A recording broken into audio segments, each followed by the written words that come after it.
आज हम कबीर के पद पाठ के प्रश्न उत्तर देखते हैं। पहला प्रश्न है, कबीर की दृष्टि में ईश्वर एक है, इसके समर्थन में उन्होंने क्या क्या तर्क दिए हैं?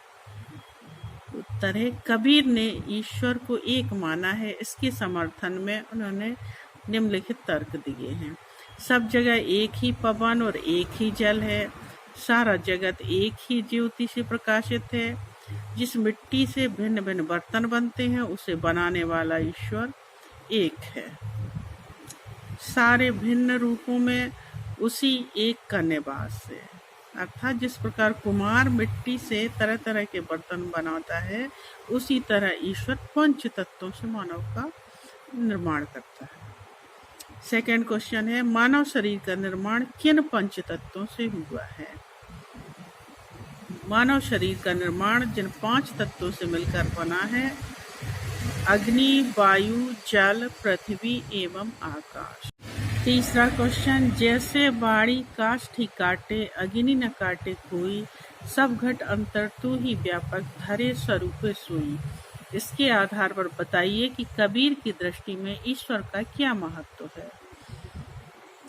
उत्तर है, कबीर की दृष्टि में ईश्वर का एक ही रूप है। वह सारे जग में उसी तरह निवास करता है जिस प्रकार लकड़ी में अग्नि निवास करती है।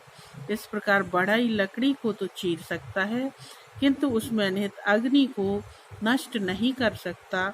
उसी प्रकार मनुष्य का शरीर तो नश्वर है, किंतु उसके भीतर निवास करने वाला परमात्मा अमर है। नेक्स्ट क्वेश्चन, कबीर ने अपने को दीवाना क्यों कहा?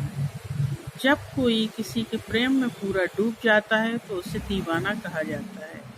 इस मिथ्या जगत में रहकर कबीर उसमें डूबे नहीं, वे तो इस भौतिक संसार से विरक्त होकर घूम रहे हैं। उन्होंने तो स्वयं को भक्ति के रंग में डुबो लिया है।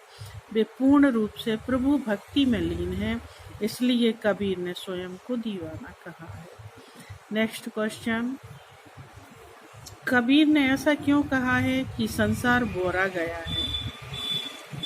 कबीर ने संसार को बोरा गया अर्थात पागल हो गया इसलिए कहा क्योंकि उसकी संसार की बुद्धि भ्रष्ट हो गई है।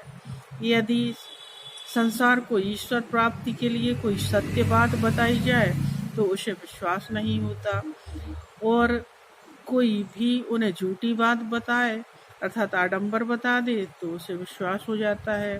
संसार झूठ पर अधिक विश्वास करता है।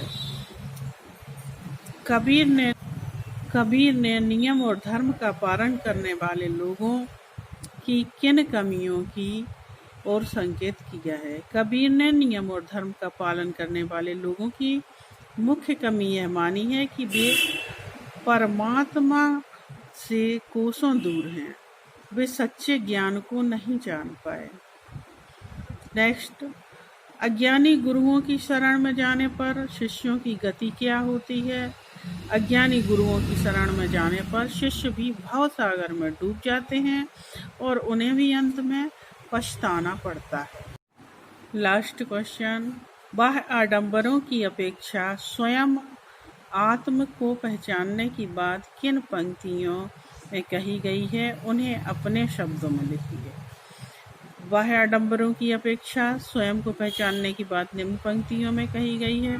टोपी पहरी, माला पहरी, छाप तिलक अनुमाना, साखई शब्द ही गावत भूले, आत्म खबर ही न जाना। अर्थात जो लोग टोपी पहनने, माला पहनने, छाप तिलक आदि धारण करने में या साखी शब्द आदि गाने में भूले रहते हैं, वे आत्मज्ञान नहीं कर पाते। जो यह वीडियो आपको कितना उपयोगी है, कमेंट करके अवश्य बताएं।